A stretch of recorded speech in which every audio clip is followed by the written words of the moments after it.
All right, aloha everyone. Will the Committee on Transportation please come to order? It's 3:02 p.m. I'd like to welcome Committee Vice Chair Cordero, Committee members Kiaina and Okimoto, and also Council Member Say.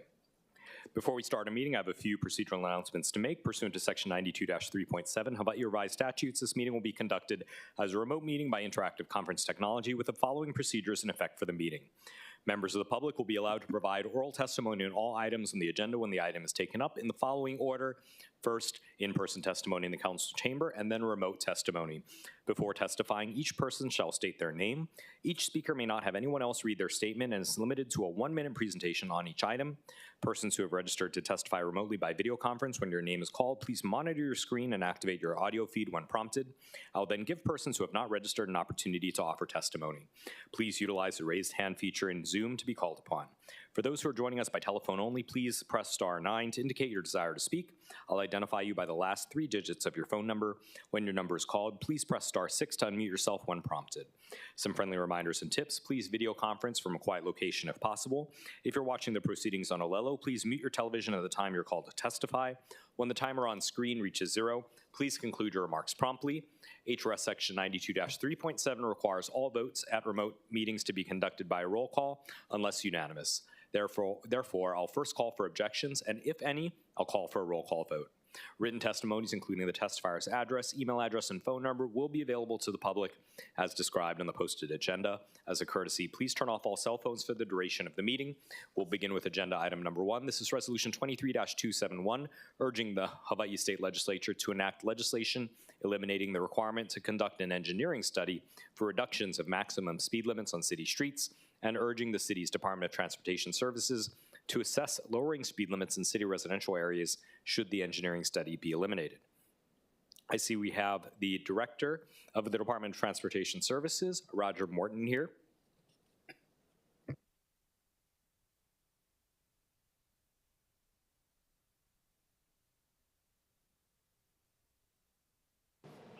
Aloha.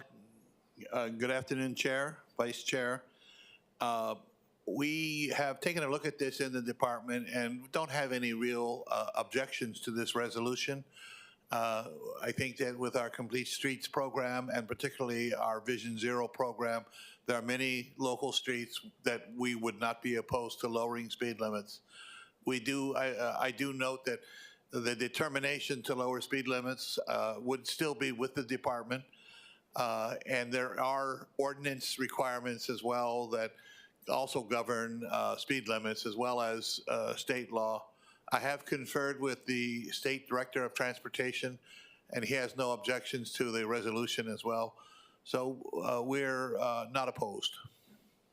Okay, thank you. Members, any questions? Councilmember Okimoto. Thank you, Chair. Aloha, Director Morton. What would be when you lower a speed limit, what would be the minimum speed limit that you would do it to?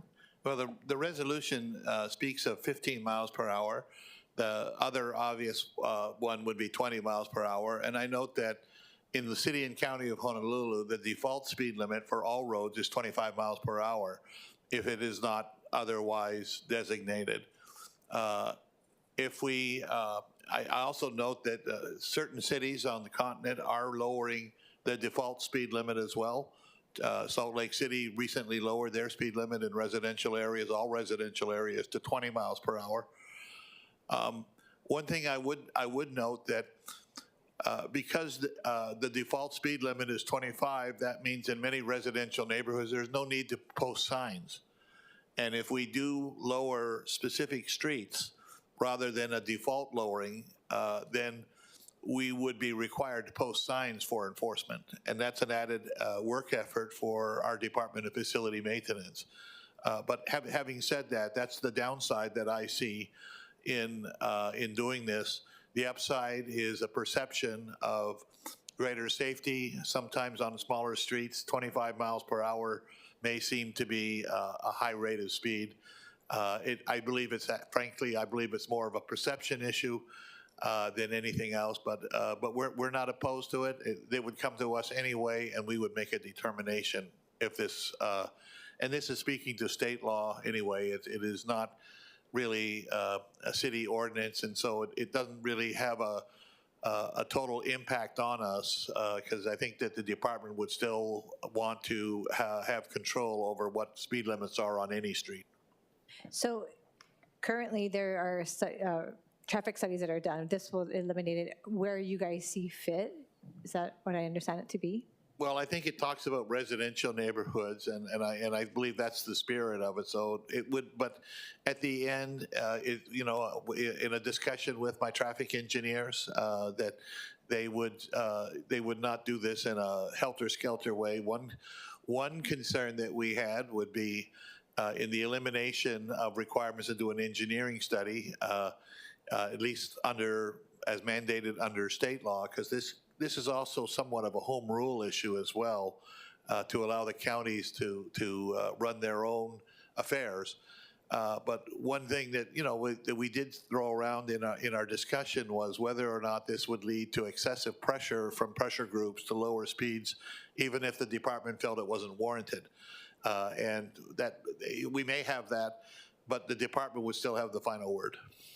In the event where you do have those types of hypothetical pressures, I would hate to have to worry about it being lowered unnecessarily or where it wouldn't be appropriate. And I say this because I understand that there are some parts, and I only know where I live, and yes, there are residential areas, but I've come to you guys before. There is one street, and some disagree with me, but my main street in Meheula is 25 miles an hour, and sometimes it's a 2 to 3 lane on both sides, and I don't understand why. It's actually, and I've shared this before with my daughter who's learning how to drive, we go 25 miles. It's dangerous to go too slow on this specific street. And I'm not talking about the streets on the side where the homes are, but that's considered a residential area in my district where I live. And so I just worry that if that gets lowered to 15 miles an hour because it's considered residential, I'm not sure if you've actually seen a car drive 10 to 15 miles an hour, but that actually becomes a safety hazard in itself. Yeah. In some certain roads. Parking lot rules apply if it gets that low, and I share your concern. I think that we would not, on a street like you described, ever consider lowering it to 15 miles per hour. So I think there are other parts of the traffic code, the Honolulu traffic code, that govern speeds as well. And ultimately, I think that we can manage the speed issues within the city and county of Honolulu, and I don't think that the state law is necessary. Thank you, Director. Thank you, Chair. Okay. Members, any other questions for the Director? Okay, seeing none, we'll proceed with in-person testimony. We'll begin with our registered testifiers. We have Angela Melody Young, and then Todd Boulanger from Bike Share Hawaii. Aloha, Chair, Vice Chair, and the City Council. Angela Melody Young testifying in strong support. So framework from the federal level, the U.S. Department of Transportation says driver behavior has become increasingly intolerable nationwide. And people, they don't stop, they don't slow down. The federal data notes pedestrian safety can be managed and mitigated by building roundabouts, speed bumps, LED lights, and school crossing signs. CARES as a grassroots is going to advocate, standing in the gap, because we've noticed these community concerns in our community as well, is why conduct a new engineering study for the maximum speed limit when you can access the data from the 2019 Act for the camera pilot program, because they conducted a very comprehensive committee report, Act 131 from 2019, and that was the creation of the pilot program for the red light pilot program. And it was also something that created a committee of the city and state judiciary, city and state transportation teams, as well as the Honolulu Police Department. So they already have data from that. Yeah. So. Thank you. Okay. Members, any questions for the testifier? Okay, seeing none. Go to our next testifier, Todd Boulanger from Bike Share Hawaii.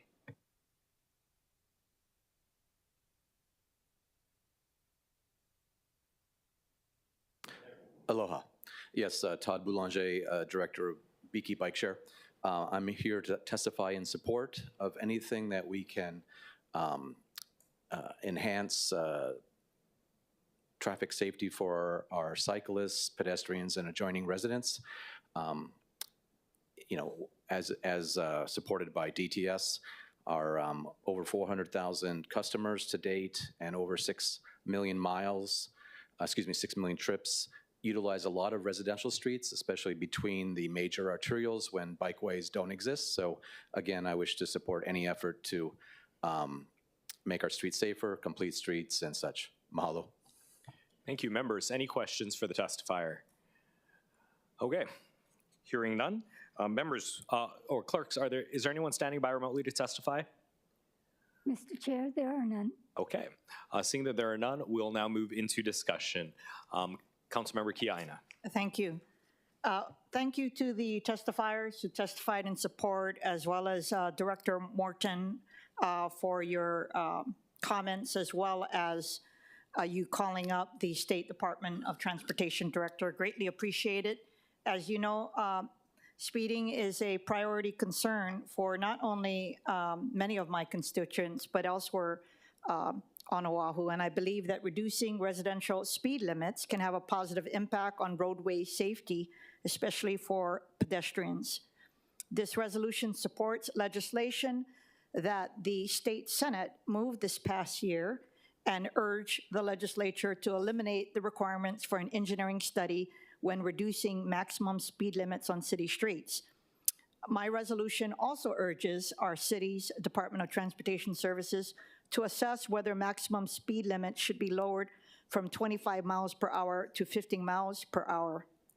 Currently, when it deals with speed bumps, they already have an administrative process in place where they do an assessment of the affected street, and they have a petition by the relevant residents, and then they compare that with regard to the streets that are affected. So I believe that there is a process in place.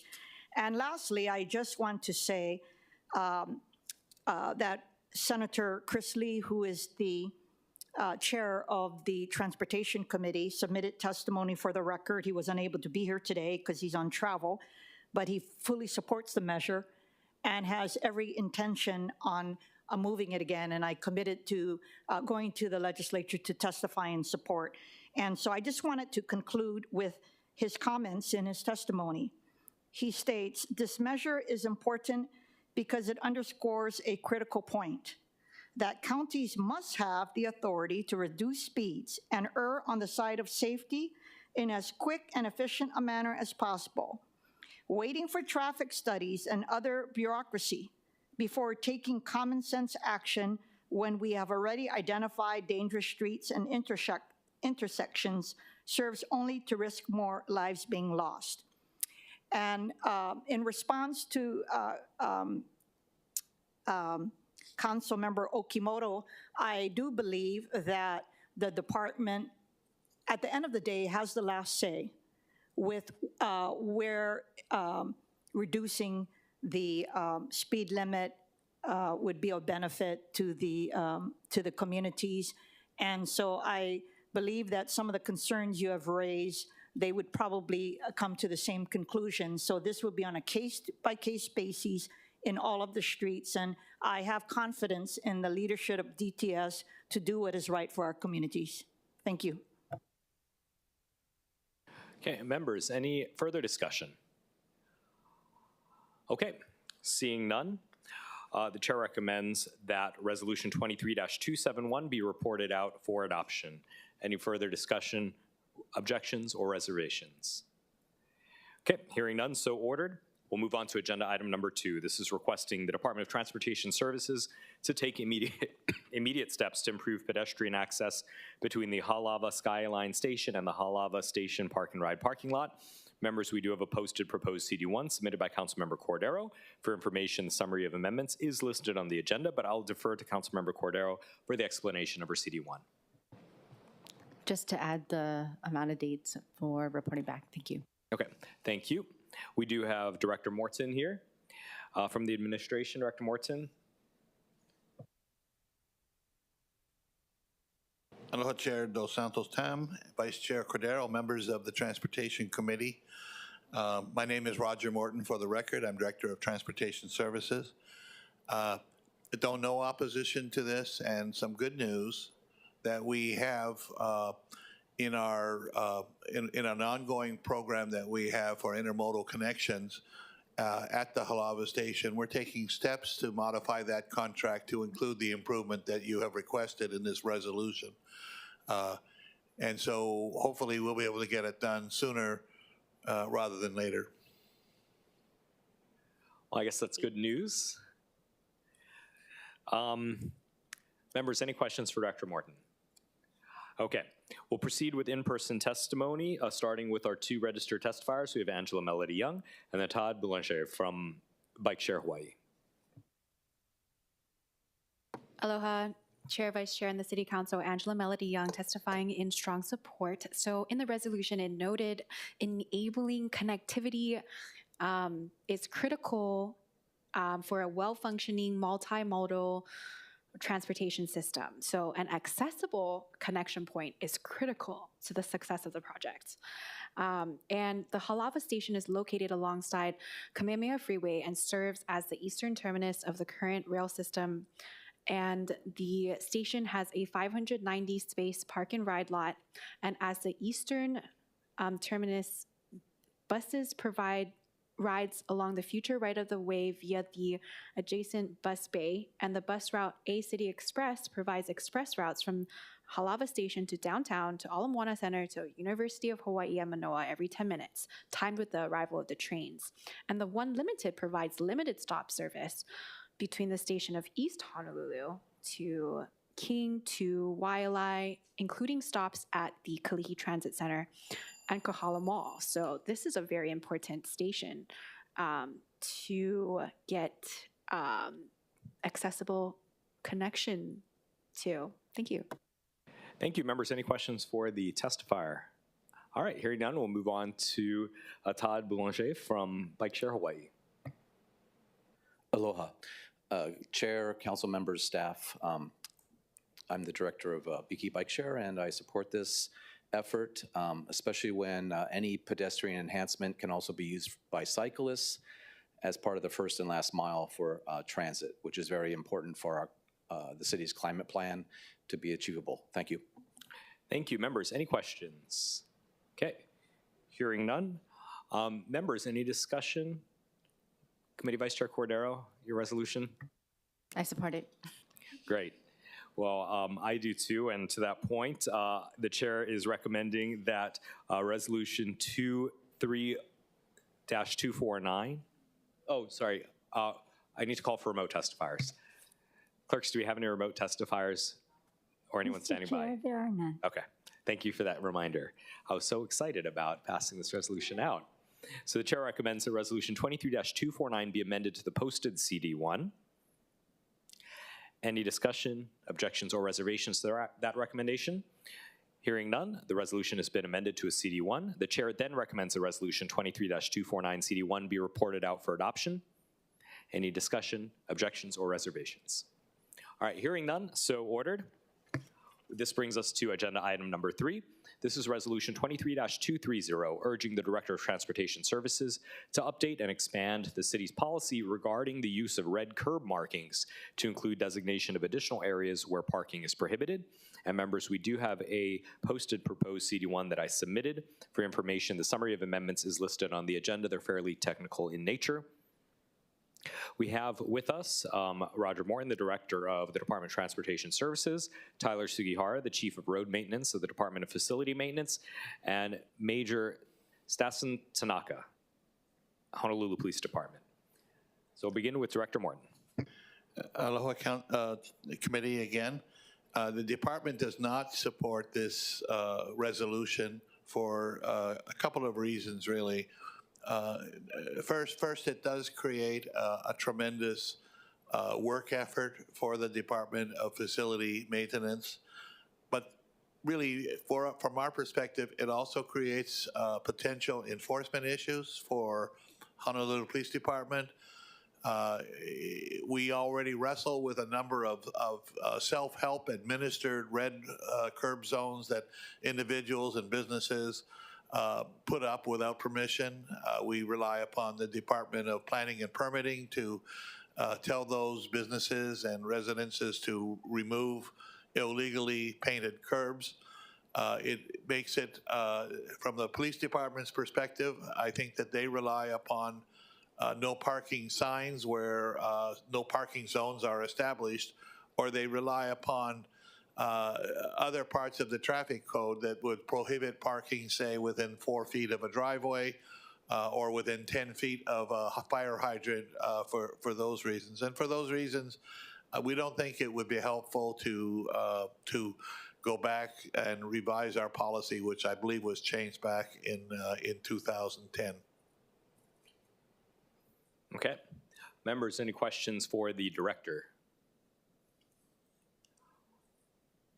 Councilmember Say. So, Director Morton, how do I on 10th Avenue get out of my private driveway when there are vehicles parked, very close to the driveway on 10th Avenue? That is the concern, getting out of one's driveway. And for me, making a right turn onto 10th Avenue, since I live on the bottom side of 10th Avenue, I can't even see the cars coming down between the intersection of Kalua Road and Pa'alea Street. But there's also others that have made this request in the valley of Palolo, Kapahulu, Kaimiki, St. Louis Heights, Manoa, Mo'ilili, Makali. I don't have the answers to, but if it was to paint it, if I could just paint 4 feet from my driveway, Mauka and Makai off the driveway, at least the officers know that's the 4 feet by law. Is it possible to do it? We do it individually based on the ordinance that you have the 4 feet from both sides of the driveway. I know my neighbors are going to get upset because I'm taking parking away, but at the end of the day, it's for the health and safety of everyone. Your thoughts? Yeah, I understand the issue that you bring up. I think that the question for us is where would it stop if homeowners started painting their own curbs, which we don't recommend. I just don't know where it would stop. The rule, as you know, council member, is that parking within 4 foot of a driveway is not permissible. The issue is, I guess, from your perspective, is how do you get that word out to prevent or to discourage people from parking? I don't have the answer either. But thank you very much for the comments. Thank you. Members, any other questions? I do have a question, Director. Following up on Councilmember Say's question, in my district, there are a lot of driveways that are close together, but perhaps not far enough apart to allow a car. So I think a Camry is like 16 feet long, and maybe the driveways are like 18 feet apart, and people try to squeeze, a normal size car like a Camry or whatever into that space. But then the neighbors complain, and they want the department to put up a sign or paint the curb red just to clarify so they don't have to constantly call the police. How would we go about asking for a pole? And I don't want to put a sign at every single gap between a driveway, but what do we do in those situations? Well, our advice has historically been to call 911 and to request enforcement of the illegally parked vehicle. Okay. Members, any other questions for Director Morton? Councilmember Cordero. Thank you, Chair. Director Morton, what happens then to the already existing red curbing? Do we try to scrub that out or what? Most of the red curbing that did exist, with the exception of bus zones, which we do continue to maintain those, has pretty much faded out. I think it's been 20 plus years, or it's been a long time since we've put in a red curbing. We do use yellow paint to designate freight and passenger loading zones, and those, I think, are maintained by the Department of Facility Maintenance. But I think that that we do rely upon signs. That's what HPD relies upon when they enforce. And that's, that's the best answer I can give you is that even though there may be a light faded out red curb, we rely upon on no parking signs where it's not otherwise prohibited by law. Okay. Members, any other questions? Councilmember Okimoto. Could we ask a question for HPD, or is it just for Yeah, Director? so we'll get to HPD next. Well, we'll get to HPD in two more. Okay. Yeah. Okay. Okay, any other questions for Director Morton / DTS? Okay, thank you. We have Tyler Sugihara from DFM. What?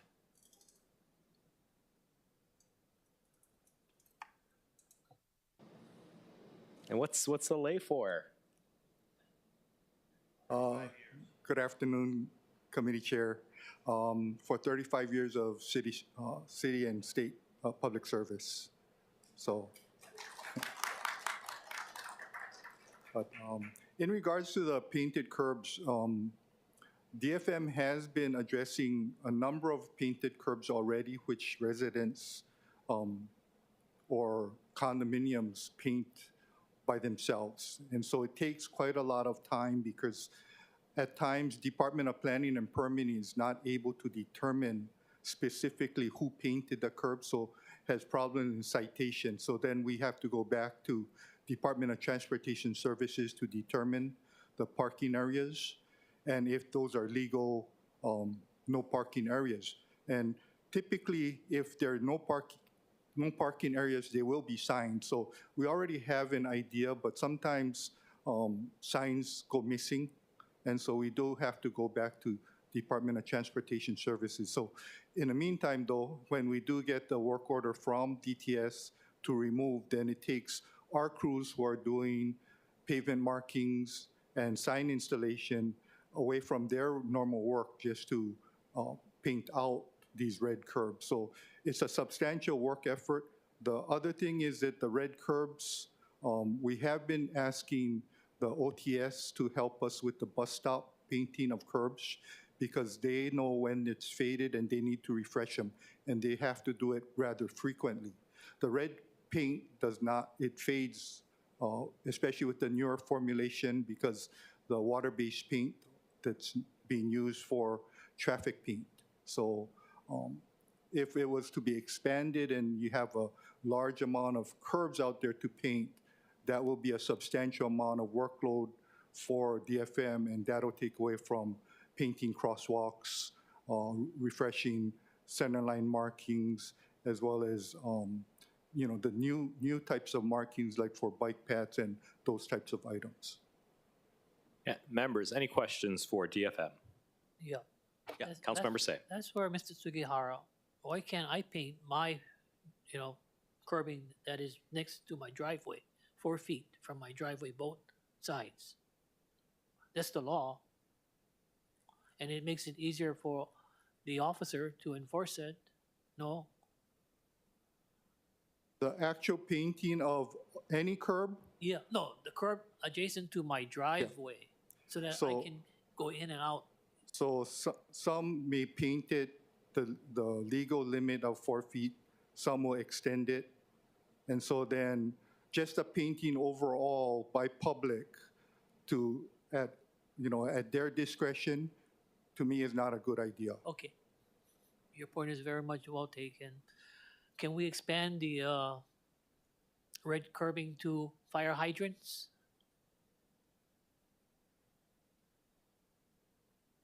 That possibly, I mean, that used to be in place before, but again, I think right now the only painting of curbs is at the loading zones per paint and sign work order from DTS. So again, though, that would also mean every single fire hydrant, we'd have to be going out there. And then the other thing is Board of Water Supply does maintain the yellow fire hydrants. Yes. We maintain the blue reflector for designating fire hydrants in the roadway area so that the fire engine coming to the fire knows where the fire hydrant is located. Okay, thank you. And then one final thought, would it be possible that if we have community organizations who are professionals like architects or engineers to do this type of, painting or even for signage? I brought it up before. I don't mind putting up a sign, no parking, or, there was a no parking sign, but if it's gonna take us 8 to 12 months to get it done, the residents are asking what happened. So what I'm trying to get at, I want to see if we can lower the response time for all of our requests that we make so that we are doing some action. But in closing, yeah, I think for both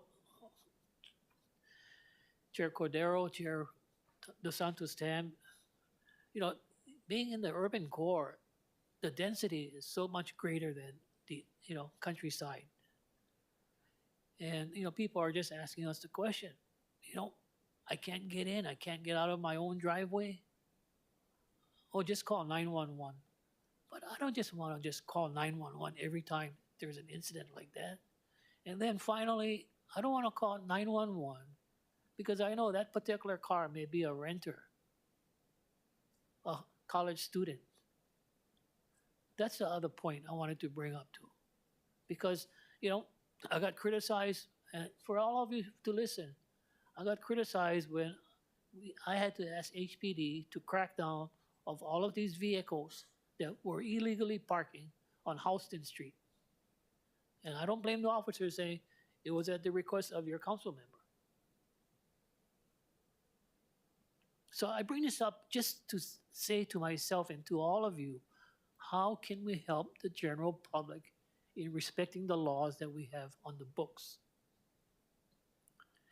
So that's why it was introduced to have this kind of a discussion. Because in the end, the general public will have less respect for the laws that we have on the books also. Oh, it's not going to be enforced, so don't worry about it. And then I don't want to put the responsibility on the police officers to say, oh, no, it's only 3 feet away from the driveway, etc. No, I'm not trying to add more responsibility for the police department, but to make it much more, how would you say, visual, that there is that 4 feet red curbing next to my driveway that these cars are not supposed to park. And that's all it was. So I'm just happy we're having this type of a discussion. And maybe the other approach is what, petition? Would petitions work? In terms of painting out curbs, petitions, this should be all determined through DTS. So they would issue a paint and sign worker order for any type of curbing type of installation. Okay. So, yeah. So similar to like no parking zones. At DFM, we don't make the determination of the location of the signs. We'd have to get an assessment from DTS. And then once issued, then we'd, make the effort to install. And I think that, today, one of my crewmen, my superintendents, he couldn't attend his 35-year award because he was in the midst of holding interviews for labor tools which do the painting of the sidewalks, as well, painting of the pavement markings, as well as installation of the signs, traffic signs. So unfortunately, he couldn't attend. We, I guess, misjudged how long our interviews were going to be, so he was stuck in the interviews, holding interviews. We had about 120 applicants. So we're hoping to fill our positions we're actively filling. So hopefully with this new push, we'll be able to get more crews on the road, installing signs as well as painting the pavement markings.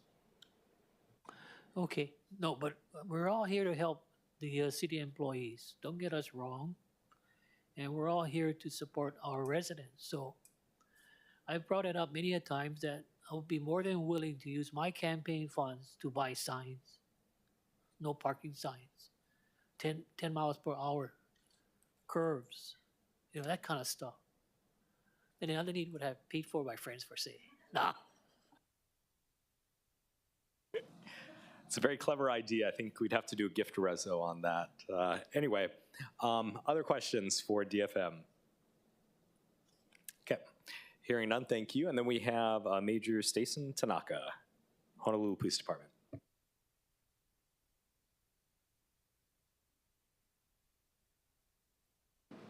Hey, good afternoon, Chair, members of the committee.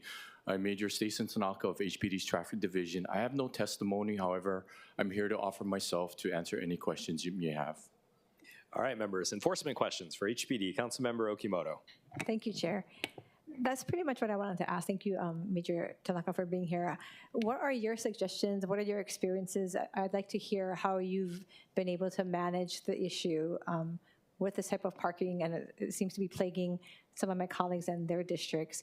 And I wanted your input. If this resolution is not the solution, then what could be a solution to address the issues that you guys are faced? Because we don't want to plague you guys with more calls that aren't necessary, but we also want the residents in our districts to be able to live nice lives and not be too inconvenienced.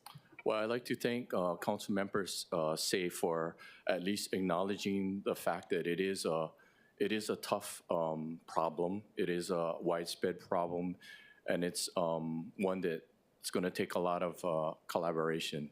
So that being said, I kind of echo Director Morton's testimony, saying that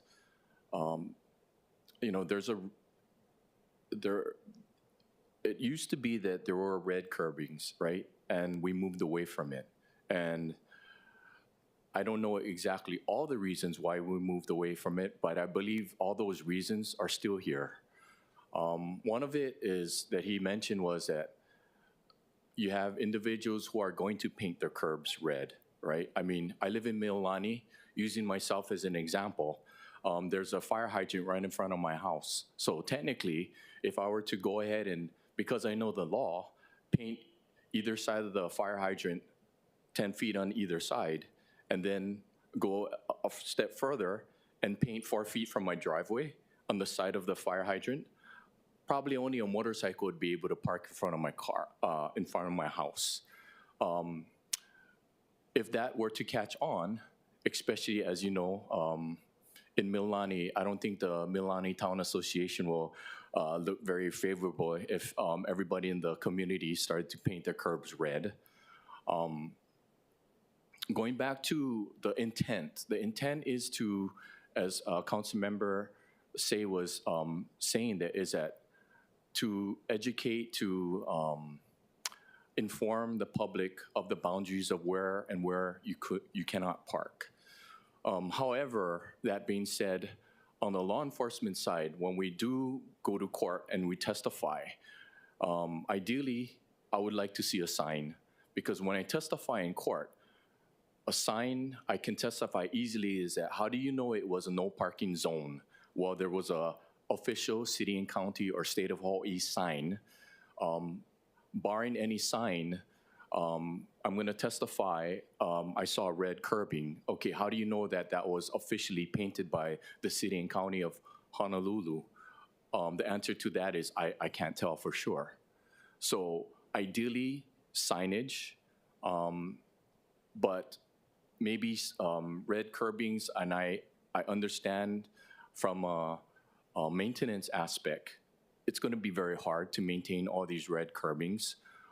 Does it take away from our enforcement abilities? No, because we know the law. We can measure it with a tape measure, 10 feet and whatnot, right?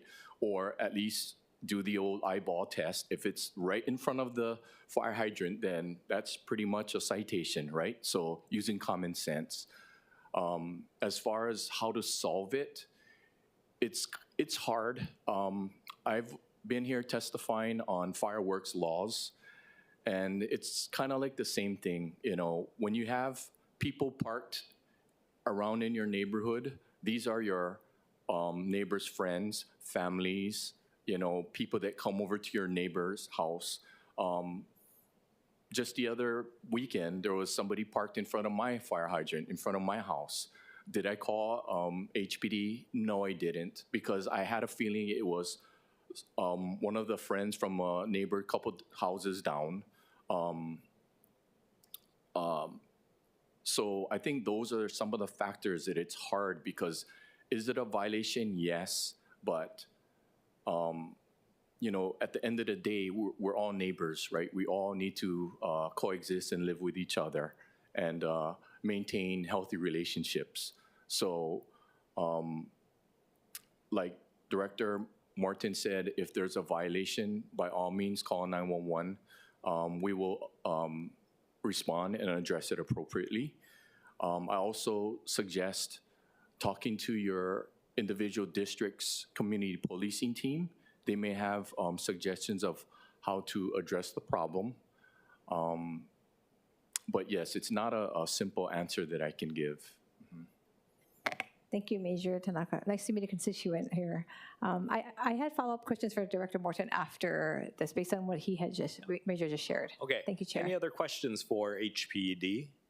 I guess my only question is, a lot of these, in our older neighborhoods, the driveway apron is not exactly clear, or maybe they don't exactly have the driveway apron. And so how do you determine what's 4 feet from a driveway? Well, that's a good question.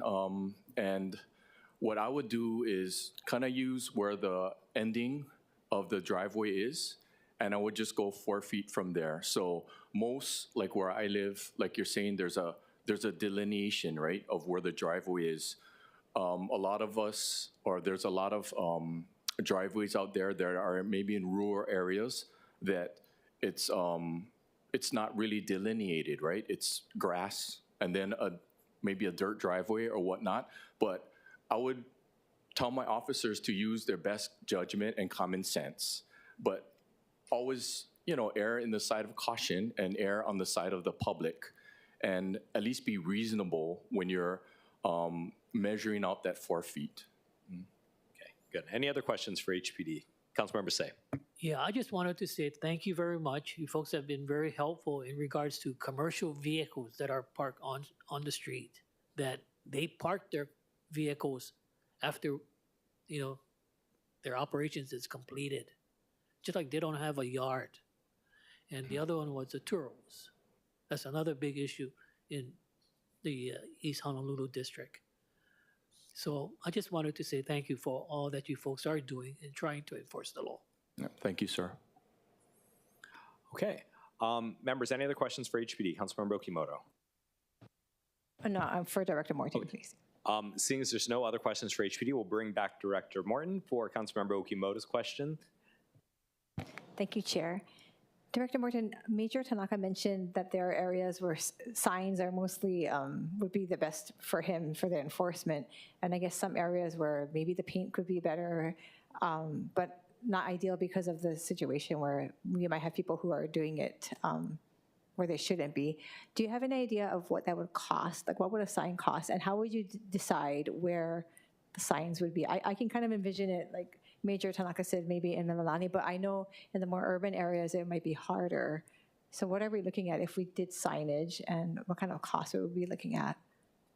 Well, for cost, I think I'd turn to my colleagues at DFM for a better estimate, because they're the ones that actually erect. But there are numerous places on the street where signs are not required, and as a policy, we don't want to put a sign by every driveway.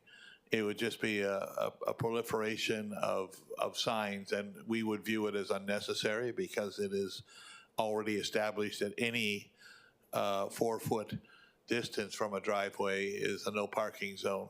Similarly, things like fire hydrants don't require signs. So I think that the street you can park on, unless it's in an area that by ordinance is not allowed, or if we add it to our traffic schedule and erect signs. As far as the sign cost, I'm sure my estimate would be far lower than what Tyler would tell me it really is when you add in the scheduling, the personnel, the overhead, the sign, the cost of the sign itself, and then the cost of the labor to erect it. And I would defer to them for that cost information. Thank you, Director Morton. DFM, do you have an estimate or an idea of what that would look like if that was a route or part of a route taken? Happy 35 years, by the way. I think we should give you more than a lei, but thank you. Thank you. Tyler Sugihara, Chief of Road Maintenance. Our sign costs have been about $300 for the small no parking signs. These are now we've gone to the P with the slash across it, but it's about there for the material costs, and probably about 150 for the fabrication of the sign as well as the sign installation. So I think that's about how much we've been working with. We've been working with Budget and Fiscal Services on some of the sign costs because they have a contractor. And so when people run over signs as part of a traffic accident, then we've been giving them about that amount of money as a quote so that they can quickly, I guess, notify the insurance company for restitution to the city. So we've been collecting quite a bit of monies where in the past we didn't have the police records that BFS currently has access to. And just off the top of your head, I mean, I have no concept of how many signs. Well, how many signs would we be looking at in, I don't know, a mile radius? Or I guess it, again, depends on the communities that we live in. But if we're seeing 300 plus 150, so about $450 to $500 per sign, what would we be looking at to put signs out? How many are we looking at? So I would, not want to have the number of signs for the standard areas like fire hydrants or driveways.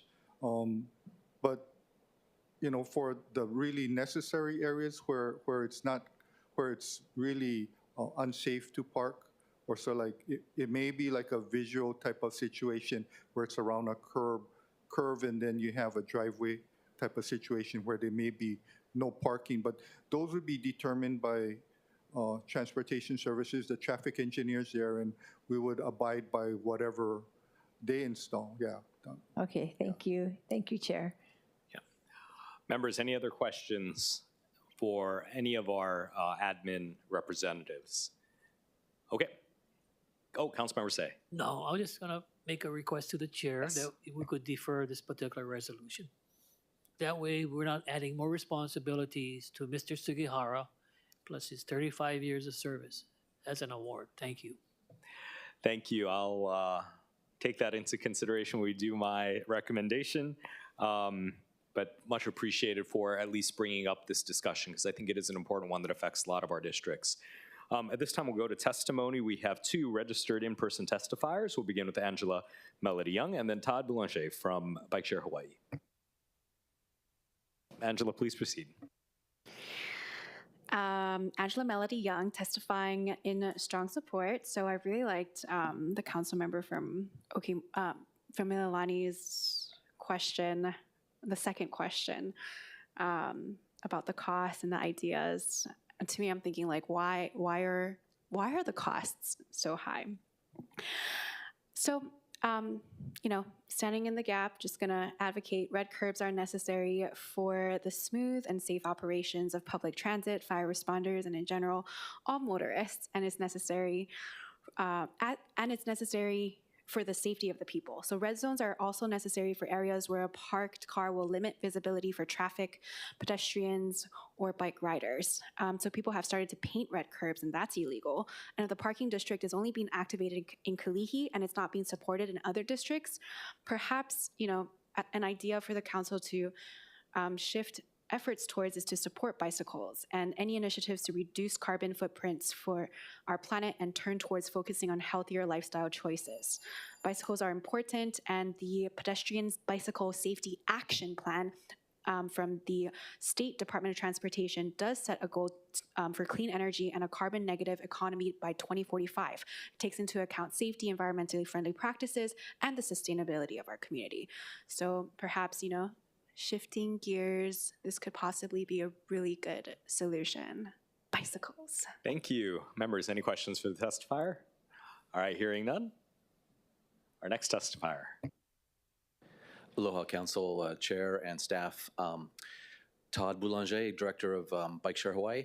I'm only here to not take a position, but just to state that we are very interested in curb zone management and how it's managed, and would like to be a part of any future discussions. Mahalo. Thank you, members. Any questions for the testifier? Okay, hearing none. Is there any further discussion on this resolution? Okay, hearing none, the chair is inclined to agree with, remote testifiers, sorry. Clerks, are there any remote testifiers? Mr. Chair, there are none. Okay, there we go. Now, thank you for the reminder. The chair at this time is inclined to agree with Councilmember Say's recommendation that this measure be deferred. I do appreciate the discussion. I think it is an important one. And as issues like this come up, we can certainly come back and have these discussions. So that being a recommendation to defer, do we need a motion to do so? No, we pulled the script, sorry. Okay. The recommendation is to defer this measure to a time and date. The chair recommends that action on Resolution 23-230 be postponed to a time and date to be determined by the committee chair. That's the exact wording. Is there any discussion, objections, or reservations to that recommendation? Okay, hearing none. So ordered. At this time, I understand we have an announcement from Committee Vice Chair Cordero. Thank you. This announcement is for an event in support of Maui. I know that Maui has a long way to go to revitalize its economy, especially in Lahaina. So there's a collaborative effort with the City and County of Honolulu called Kokua for Maui. And this is with the County of Maui, State of Hawaii, as well as in partnership with the City and County of Honolulu, County of Hawaii, County of Kauai, and other community organizations. So basically this initiative brings to light Maui's businesses, people, and culture by bringing Maui to the neighbor islands. We're having them here this weekend. First up, the Kukua for Maui at the Neil Blaisdell Center. Once again, in partnership with the City and County of Honolulu, will feature 70 Maui-based vendors on Sunday, November 19th from 10 a.m. to 6 p.m. at the Neil Blaisdell Center. And if you are unable to attend the Kukua for Maui at the Neil Blaisdell Center, their Kukua for Maui will also be set up at the Royal Hawaiian Center on the 4th floor lanai on November 20th and November 21st from 2 p.m. to 8 p.m. on both days. So hope to see you there. Thank you.